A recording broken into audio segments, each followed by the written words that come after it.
Aba, mga Kamaritan TV. Maganda na kayo ng pampalamig dahil paniguradong totoong tataas ang presyon nyo ngayong part 3 ng kwento ni Katrina. Akala ba ni Bea ay may iwan niyang luhaan na talunan si Katrina matapos niyang ahasin si Xavier? No. Sinangla lang naman ni Katrina ang lahat ng alahas kasama na ang kwintas mula sa ex niya. Pero syempre, hindi papagapi ang ampon na si Bea. Ginamit pa ang tuta at ang sarili niyang galing sa pag-arte para baliktarin si Katrina sa harap ng sarili nitong kapatid na si Gabriel. Pero mga kamaritan, abangan niyo rin ang muling pagtatagpo nila ni Dr. Rafael sa ospital. Magiging kakampi kaya si Doc sa pagbangon ni Katrina o dadagdag pa siya sa sakit ng ulo? Tara, umupo ng maayos at simulan na natin ang bardagulan. Napanganga ang mag-ina sa ginawa ni Katrina. Hindi makapaniwalang isasangla talaga niya lahat ng alahas na pag-aari. Ibalik mo yan. Ibalik mo sa akin ang kwintas. Sigaw ni Bea. Tumigil sa paghakbang si Katrina saka ito tiningnan ng pailalim. Di mo narinig ang sinabi ko? Imposible. Alam kong hindi mo gagawin yun sa alahas na bigay ni Xavier. Umismid si Katrina.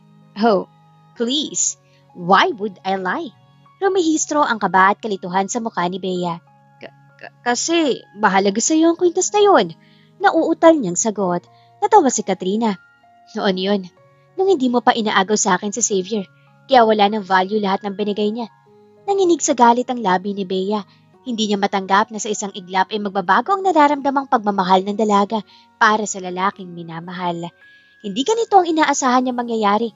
Ang nais niya makita ay isang talunan at sawing Katrina na matagal na niyang inaasam na masaksihan. Samantalang, pinanliitan naman ito ng tingin ni Katrina.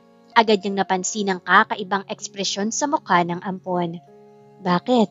Ine-expect mo bang iiyak ako dahil lang sa kwintas at sa lalaking? Pinili niyang huwag na lang sabihin kung ano nang nakikita niya ngayon sa dating nobyo. Huminga siya ng malalim bago muling nagpatuloy.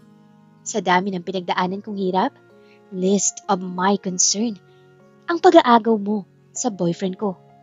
Katrina, saway ni Carmen, huwag mong pagsalitaan ng ganyan ng kapatid mo. Muling huminga na malalim si Katrina. Hanggat maaari ay ayaw niyang masira ang mood dahil ang ganda ng araw niyang iyon. Pero talagang sinusubok siya ng pamilyang nakalimot na sa kanya. Magkaganoon man ay gusto niya pa rin na kahit papaano ay maipagtanggol man lang ang sarili. Dahil tanging iyon na lamang ang magagawa niya sa sitwasyong iyon. Mommy, sino ba sa amin ang totoo mong anak? Ba't kung ipagtanggol mo siya, parang ako pa ang ampon? Hindi ko siya pwedeng pagsalitaan ng masama? Pero yung ginawa niya sa akin, hindi niyo man lang masaway? Napaiwas ng tingin si Carmen. Halata sa mukha ang hiya. Basta, ayoko maririnig na nag-aaway kayo. Ayoko ng gulo sa pamamahay ko. Matapos iyong sabihin ay umalis na siya. Si Bea naman ay agad na sinundan ng ina habang ang masamang tingin ay nakapukol sa babaeng kinamumuhian. Hindi pa tayo tapos. Nagngingit-ngit niyang pangsabi. Pinagmasdan ni Katrina ang pag-alis ng dalawa habang may ngiti sa labi. Sa ngayon ay nagwagi siya. Pero walang katiyakan kung hanggang kailan dahil nasisiguro niyang hindi roon titigil si Bea. Sa nakalipas na 2 araw ay naglaylo si Bea sa kadramahan nito at pangiinis kay Katrina. Kapag nagtatagpo ang landas nila sa bahay, lalo na sa dining area, ay tumatahimik lang ito. Ngunit sa halip na mapanatag ay mas lalo pang nababahala si Katrina. Kilala niya si Bea. Ilang taon niya itong itinuring na kapatid kaya natitiyak niyang hindi ito ang tipo ng tao na basta na lamang mananahimik sa isang tabi. May masama siyang binabalak. Ito ang nasa isip ni Katrina. Nasisiguro niya iyon. Aalis ka ba't pinaghanda mo ang sasakyan sa labas? Tanong ni Fernando sa anak. Tumango si Katrina habang hinihiwa ang karne sa kanyang harapan. Don't worry, hindi ako kung saan-saan pupunta. Check up ko ngayon sa ospital. Matapos niya iyong sabihin ay wala na nagsalita sa mga ito. Kaya in-enjoy na lamang niya ang pagkain. Nang matapos ay tumayo na agad siya. Nagpasintabing aalis at hindi na mahihintay ang mga itong matapos sa pagkain. Naglakad siya patungo sa labas nang biglang may humila sa kanya. Hindi pa man siya nakakalingon ay agad na niyang binawi ang braso. Anong problema mo? Saka tiningnan na masama si Bea. Ngunit sa halip na umaktong nakakaawa, ay nagmataas din ito at tiningnan na masama si Katrina dahil walang makakakita sa kanya. Hindi mo pwedeng gamitin ang kotse at aalis ako. Nagtaas siya ng kilay. You think, dahil kailangan mo rin ng service ay mag-give way ako? No way! Ako nauna kaya mag-commute ka. Importante ang gagawin ko sa labas. Mas mahalaga naman ang pupuntahan ko, baka ayaw mo lang talaga akong pumunta sa ospital para wag gumaling ang mga sugat ko. Kasi nga naman, natatakot ka na bumalik ang ganda kong kinaiinggitan mo. Umawang ang labi ni Bea at sarkastikong natawa. Me? Maiinggit sa'yo? Bakit? Hindi ba? Kahit anong deny mo, kitang-kita sa mukha mo ang totoo. Natatakot kang bumalik ang itsura ko dati. Dahil nga naman, baka iwan ka ni Xavier at bumalik siya sa amin. Nanlaki ang mata ni Bea. Tinaas ang kamay para sampalin ito nang makarinig ng yabag ng paa. Ibig sabihin ay may paparating. Hindi pa tayo tapos. May tiin niyang sabi, saka ito tinalikuran. Maya-maya pa ay dumating ang driver. Miss Katrina, ready na ho ba kayo? Nakangiti itong nilingon ng dalaga. Yes, tara na, kuya, at baka malate pa ako. Pagdating sa ospital ay nadismaya si Katrina dahil day off ng doktor na tumingin sa kanya noong isang araw. Kaya nirefer siya ng nurse sa iba at hinatid pa sa office nito. Kumatok ito at ilang sandali pa ay may sumagot mula sa loob. Who is it? Pinuksan ng nurse ang pinto ngunit kaunting siwang lang ang ginawa, sapat upang maipasok ang ulo. Doc, nandito ho ang pasyente ni Doc Alvin pero day off niya ngayon. Pwede ho bang matingnan niyo siya? Matagal bago ito sumagot kaya inakala ni Katrina na tatanggi ang doktor. Sa loob hanggang sa magsalita ito. Sige, papasukin mo. Napakunot noo si Katrina na unti-unting maging pamilyar sa kanya ang boses nito. Tila narinig na niya noon, ngunit hindi niya sigurado kung sino. Ma'am, pasok na po kayo, saad ng nurse. Kaya hindi na lamang niya masyadong inisip at ngumiti sa nurse bilang pasasalamat sa pag-assist sa kanya. Ngunit nang humakbang siya papasok at makita kung sino nakaupo sa swivel chair, may kung anong binabasa sa hawak na dokumento ay natigilan siya. Maupo ka. Nabitin sa ere ang salita ni Dr. Rafael na magtagpo ang tingin nilang dalawa ng dalaga. Pero ilang sandali pa ay nakabawi rin na tinuro ang upuan sa harap ng table. Diyan ka lang ba? Napakurap naman ng mata si Katrina. Natauhan saka naglakad palapit upang umupo. Good morning, Doc. Kahit labag sa kalooban, ay kailangan niya pa rin itong galangin. Tila walang narinig si Dr. Rafael, bagkus ay niligpit lang ang dokumentong hawak. Take off your clothes. What? React ni Katrina saka mabilis na niyakap ang sarili sabay atras. Napakunot noo si Dr. Rafael. Nawiwirduhan sa inakto ng dalaga. Tingin mo ba may gagawin akong masama sa'yo? Pinapahubad ko lang ang suot mo dahil sigurado akong hindi ng braso ang may skin infection. Aniyang nagpapailing-iling. Doktor ako, hindi kung sinong manyak. Mariin naman naglapat ang labi ni Katrina. Bigla siyang nakaramdam ng hiya sa ginawa, saka umayos ng upo. Sorry. Then, gawin mo na ang inuutos ko para hindi tayo nagsasayang ng oras dito. Pinanliitan nito ng tingin ni Katrina. Hindi nagustuhan ng tono ng boses. Ganito ka ba sa mga pasyente mo? Nope. Kasi mababait sila. Ani Dr. Rafael. Na-offend naman si Katrina pero hindi na nagkomento at sinunod na lamang ang utos nitong magubad siya. Tumayo mula sa swivel chair si Dr. Rafael habang nagsusuot ng gloves. Pagkatapos ay nilapitan ng dalaga. Una niyang tiningnan ang likod nito. Hahawak ako sandali para malinaw kung masuri ang kondisyon ng balat mo. Huminga lang si Katrina at hinayaan ito sa ginagawa. Dumaan ang ilang sandaling katahimikan sa dalawa at patindi ng patindi ang nararamdamang awkwardness ng dalaga. Hindi ba mahirap maging doktor? Wala. Bigla na lamang lumabas sa bibig niya ang nonsense na tanong. Ba't gusto mong malaman? Gusto mong magdoktor? If ever, wag mo nang tangkain dahil hindi ka papasa. Napasinghap si Katrina, hindi siya makapaniwala sa ugali nito. I can't believe na nagdoktor ka sa ugali mong yan. Natapos na sa pagsuri si Dr. Rafael sa likod kaya hinarap niya ito at maingat na hinawakan ang braso. Walang problema sa ugali ko.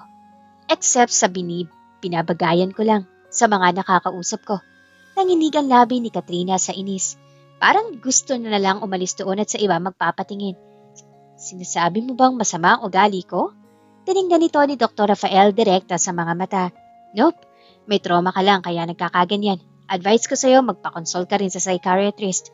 Then, ba't ka ganyan kung makapagsalita sa pasyente mo?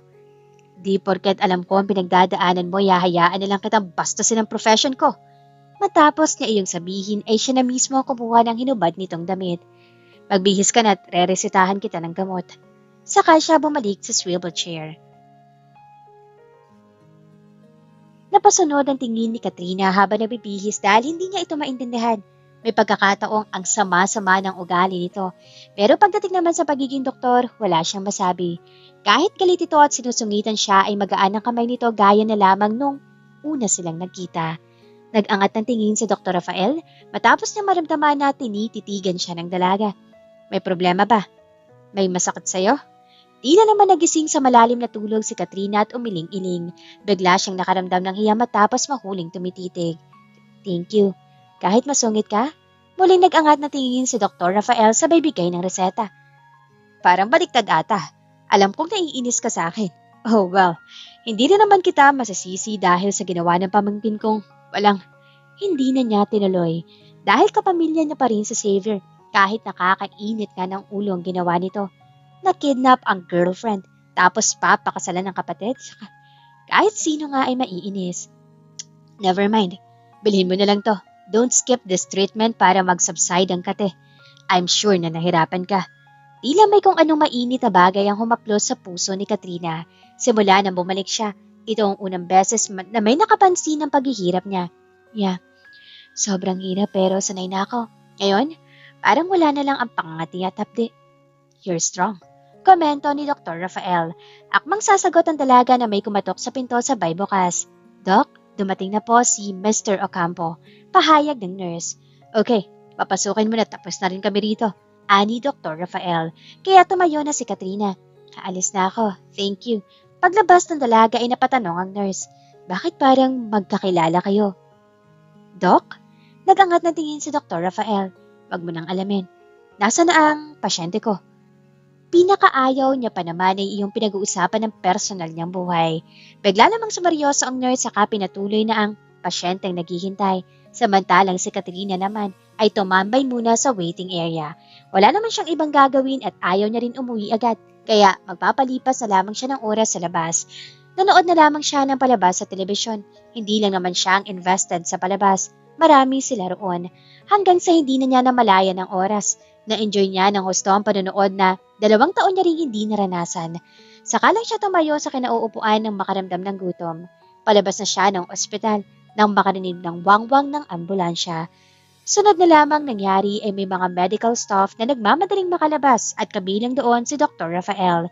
Hindi niya akalaing makikita muli ito. Ilang sandali pa ay bumalik ang mga ito ngunit sa pagkakataong ito ay nakapalibot na sa isang stretcher na may nakahigang lalaki. Duguan ito at talagang mukhang kaawa-awa. Tila wala ng buhay kaya sinusubukang i-revive ni Dr. Rafael sa pamamagitan ng CPR. Nakasampay ito sa stretcher. Ang puting coat ay may bahid na ng dugo habang ang mukha nito ay namumula at pinagpapawisan dahil sa pagod. Kahit nakalampas na ang mga ito ay hindi maalis ang tingin ni Katrina. Mukhang seryoso talaga siya sa ginagawa niya. Honest niya, saka tuluyang lumabas ng ospital. Saka lang niya naalala na may naghihintay sa kanyang sasakyan. Pagsakay sa kotse, ay agad siyang humingi ng paumanhin sa driver at sinabi niyang ititreat niya ito sa isang mamahaling restaurant upang makabawi sa nagawa. Pagkatapos nilang kumain ay nagtanong ito kung uuwi na ba sila dahil kanina pa tumatawag si Bea dahil gagamitin nga nito ang kotse. Wala bang ibang sasakyan sa bahay? Ba't ang kotse pa ang gusto? Hindi naman nagkomento ang driver, bagkus ay muling binalik ang tanong. Uuwi na ho ba tayo, miss? Nope, bahala siya maghintay. Naisipin niyang bumili na lang ng sasakyan para hindi siya binubwisit ni Bea. Mga bandang hapon na siya nakauwi at agad siyang sinalubong ng ina. Ba't ngayon ka lang umuwi? Saan ka na naman nagpunta? Ano na naman ang problema? Iyong kotse ba?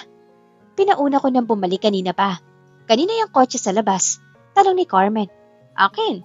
Binili ko para di ako pinipurwisyon ni Bea pag gusto niyang gamitin ang kotse. At saan ka naman kumuha ng pera? Umiwas na ng tingin si Katrina. Never niyang sasabihin na nakuha na niya ang perang 2 taong natenga sa stock market. Doon, sa alas na sinangla ko. Magkano? May pagdududang tanong ni Carmen dahil natitiyak niyang hindi aabot ng ganoon kalaki ang halaga. Imposible itong makabili ng mamahaling sasakyan sa pagsanlalang ng alahas. Umakto naman na masakit ang ulo ni Katrina. Next time na lang natin to pag-usapan at kumikirot ang ulo ko. Saka siya naglakad paakyat ng hagdan. Hindi naman kumbinsido si Carmen dahil nagawa pa nito makapagmaneho.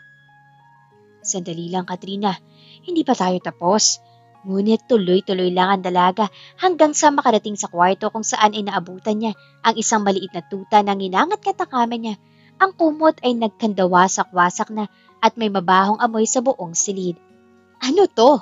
Hiyaw niya, hindi makapaniwala sa nagkalat ang mga naturang tuta sa loob ng kanyang kwarto. Kaninong alaga to? Dahil sa pagsigaw ni Katrina ay napasugod ng ilang katulong. Maging si Bea ay lumabas sa sariling kwarto. Oh my gosh, Fifi! Dali, kunin niya siya. Utos ng dalaga sa mga katulong na naroon.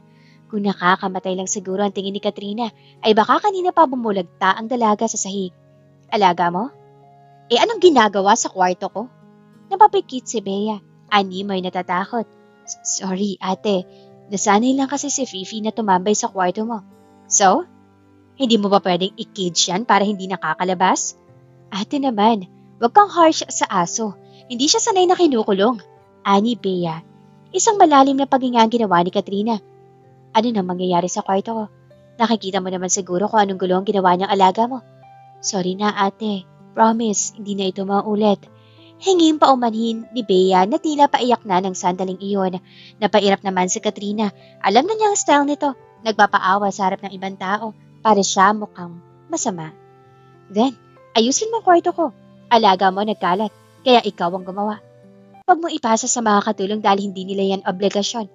Maya-maya pa ay umakyat na rin si Carmen matapos marinig ang boses ng anak. Anong nangyayari? Naririnig kita mula sa ibaba, Katrina. Tinuro niya loob ng kwarto. Yung alaga niyang tuta. Nagkalat sa kwarto ko. Pati kama ko sinira. Wala naman palang kasalanan si Bea. Kaya huwag mo na siyang sigawan. Naguluhan si Katrina pero hindi na siya nakipagtalo. Magsasayang lang siya ng oras. Kung sa umpisa pa lang ay kakampi na ito kay Bea. Hanggang sa bigla nilang umiyak si Bea sabay yakap kay Carmen. Mommy, nagsorry naman ako kay ate. Pero galit pa rin siya. Sumbong niya pa. Hinimas-himas ni Carmen ang likod nito. Huwag ka nang umiyak. Pagkatapos ay inakay ito palayo sa silid. Linisin niyo ang kwarto niya para wala ng gulo. Utos sa katulong na naroon. Sa huli, ay si Bea pa rin na nagwagi. Nanginginig ang kamay ni Katrina sa galit.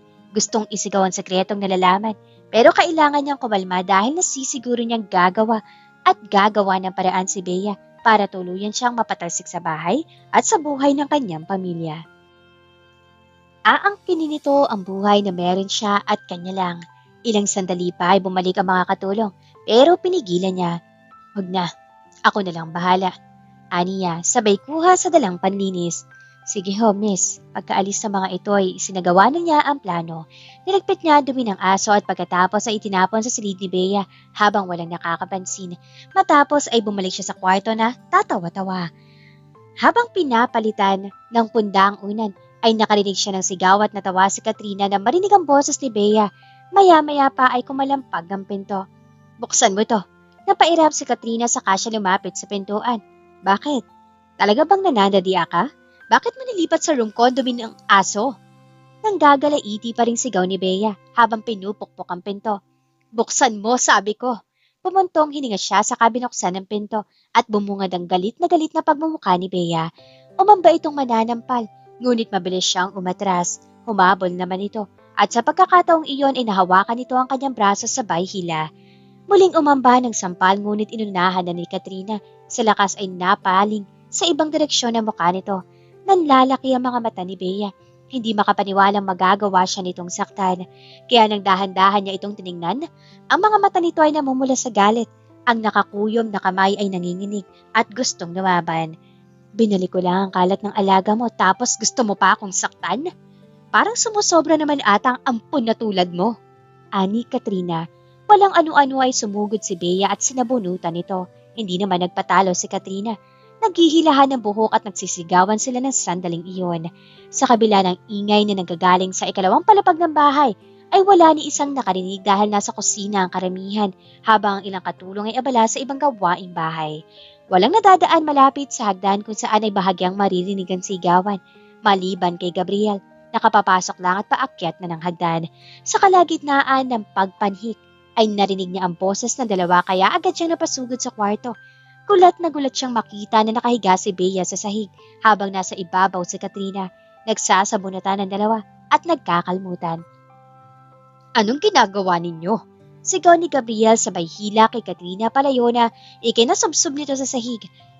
Habang si Bea ay sinamantala ang pagkakataon at iyakap ito. Kuya, iyak niya. Pineke ang paghagulgol. Mabilis naman nakabawi si Katrina mula sa pagkasubsob at tiningnan ng masama ang kapatid. Siya nag-umpisa ng lahat. Sabay turo. Huwag kang maniwala sa kanya, kuya. Malaki ang galit niya sa akin dahil sa nangyari. Pilit ko naman iniintindi si ate eh. Dahil hindi naging madali ang pinagdaanan niya pero hindi ko akalaing hahantong sa ganito.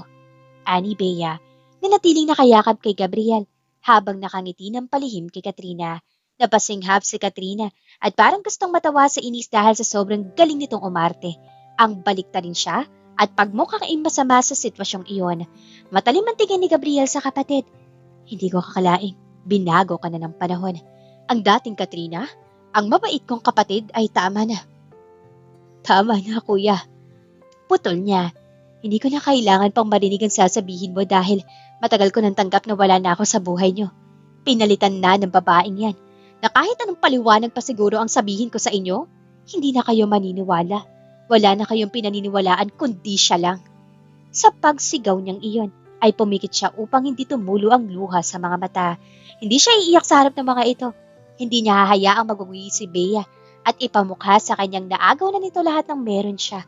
Matapos niyang masabi ang lahat ng sama ng loob para sa nag-iisang kapatid na inaasahan niya magiging patas. Ang kapatid na hindi basta-basta kakampi hanggat hindi nito naririnig ang bawat panig ay tumayo na siya.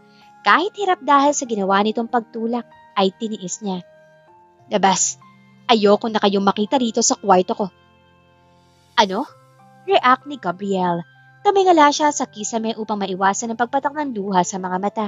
Tinalikuran niya ang dalawa, sabay turo sa bukas na pinto. Gusto ko mapag-isa, kaya lumabas na kayo. Huminga na malalim si Gabriel saka tinulungan si Bea na makatayo. Dumaing naman sa sakit si Bea.